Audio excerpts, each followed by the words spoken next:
প্রিয় শিক্ষার্থী বন্ধুরা, আজ আমরা মাধ্যমিক পরীক্ষা 2025-এর একেবারে শেষ মুহূর্তের চূড়ান্ত প্রস্তুতির অংশ হিসেবে বাংলা বিষয়ের যে সহায়ক গ্রন্থ রয়েছে কোনি, সেখান থেকে তোমাদের জন্য সবচেয়ে গুরুত্বপূর্ণ প্রশ্নগুলো নিয়ে আমরা আলোচনা করব এবং আশা করা যায় তোমাদের এখান থেকে তোমরা মাধ্যমিক 2025-এ দুটো তোমাদের প্রশ্ন লিখতে হবে কোনি থেকে, তোমরা অবশ্যই কমন পাবে।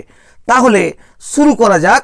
দেখো, তার আগে তোমরা নিশ্চয়ই জানো যে তোমাদের কোনি থেকে 3টে প্রশ্ন দেওয়া থাকে, দুটো প্রশ্ন তোমাদের উত্তর করতে হয় এবং যেটা একটু ডিফিকাল্ট, কারণ এখানে যদি ঘুরিয়ে প্রশ্ন পড়ে দুটো প্রশ্ন থেকে তোমার কমন পেতে কিন্তু সমস্যা হতে পারে।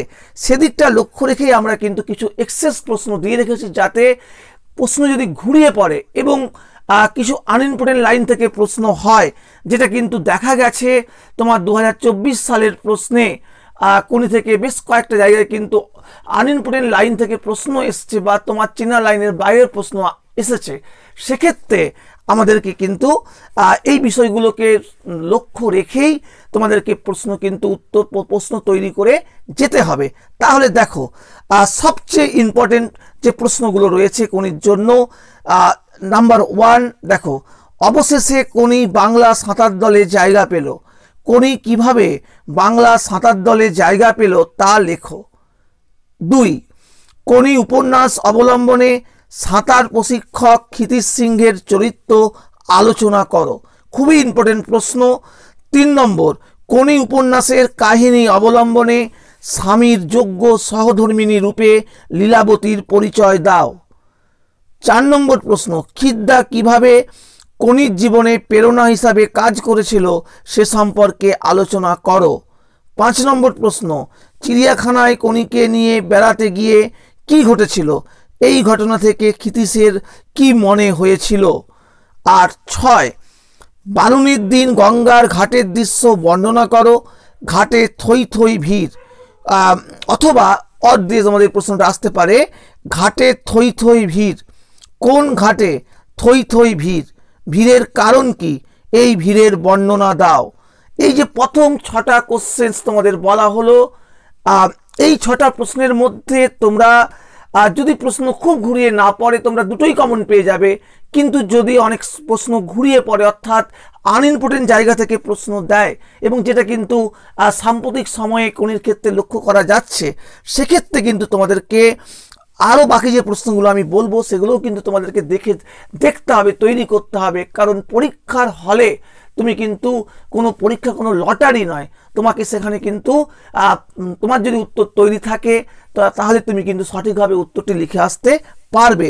তাহলে দেখো, পরের প্রশ্নগুলো আমি বলছি যে 7 নম্বর, ইচ্ছে থাকলেও ওকে সাঁতার শেখাবার সামর্থ্য আমার নেই, কে বলেছিল, তার পরিচয় সংক্ষেপে উল্লেখ করো।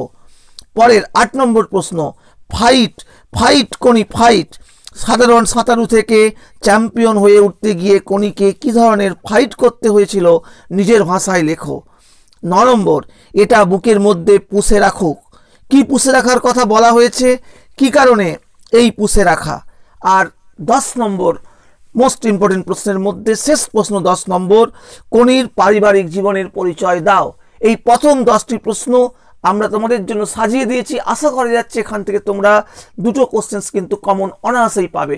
তাও যদি তোমাদের প্রশ্ন আরও ঘুরিয়ে পড়ে কোনো কারণে, সেক্ষেত্রে আমি আরও কিছু তোমাদেরকে অতিরিক্ত প্রশ্ন দিয়ে রাখছি। এগুলো তোমাদের দেখে যেতে হবে, যাতে যে কোনো পরিস্থিতি যত জটিলই হোক না কেন, যেদিক থেকে প্রশ্ন হোক না কেন, যাতে তোমরা কোনি থেকে দুটো প্রশ্ন করে আসতে পারো।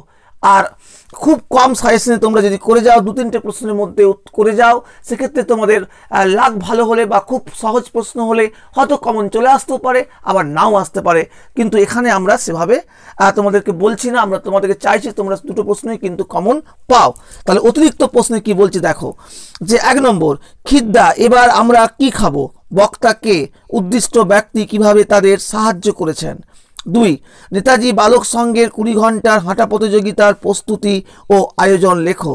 3, বাংলা তাহলে চ্যাম্পিয়ন শিলটা পেল না, কে এই আশঙ্কা করেছিল, শেষ পর্যন্ত কি হয়েছিল?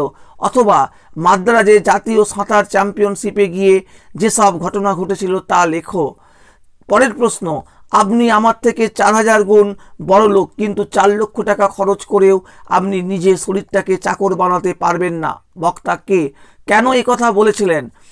পরের 5 নম্বর, জোচ্চুরি করে আমাকে বসিয়ে রেখে এখন ঠেকায় পড়ে এসেছে আমার কাছে। কনির এই অভিমানের কারণ কি? এর পরবর্তী ঘটনা সংক্ষেপে লেখো। 6, খাওয়ার লোভ আমার নেই, ডায়েটিং করি। বক্তাকে, তার ডায়েটিংয়ের পরিচয় দাও। আর 7, বিষ্ণুধরের বিরক্তির কারণ। হাতপন্ন দূরের একটা লোক। বিষ্ণুধরের সংক্ষিপ্ত পরিচয় দিয়ে তার বিরক্তির কারণ লেখো। তাহলে আমরা এগুলো এক্সেস প্রশ্ন হিসাবে দিলাম। আশা করি তোমাদের আর কোনো সমস্যার জায়গা নেই। তাহলে আমরা প্রথম 6টা প্রশ্ন বলছি, সব থেকে গুরুত্বপূর্ণ প্রশ্ন। যদি প্রশ্ন খুব ঘুরিয়ে না হয়, সিস্টেম মেনে প্রশ্ন হয়, তাহলে কিন্তু তোমরা প্রথম 6টার মধ্যেই 2টো প্রশ্ন কোন থেকে কমন পেয়ে যাবে। আর যদি একটু কঠিন প্রশ্ন হয়, তাহলে তোমরা 10টা আমরা প্রশ্ন বলেছি প্রথম লিস্টের মধ্যে, তার মধ্যে চলে আসবে। আর যদি একেবারে সমস্ত নিয়ম নীতির বাইরের প্রশ্ন হয়, সেক্ষেত্রে তোমাদের অতিরিক্ত প্রশ্নগুলো করে গেলে তোমরা অবশ্যই 2টো প্রশ্ন অনায়াসেই করতে পারবে। আজ তাহলে এ পর্যন্ত। তোমাদের সকলের মাধ্যমিক পরীক্ষা ভালো হোক।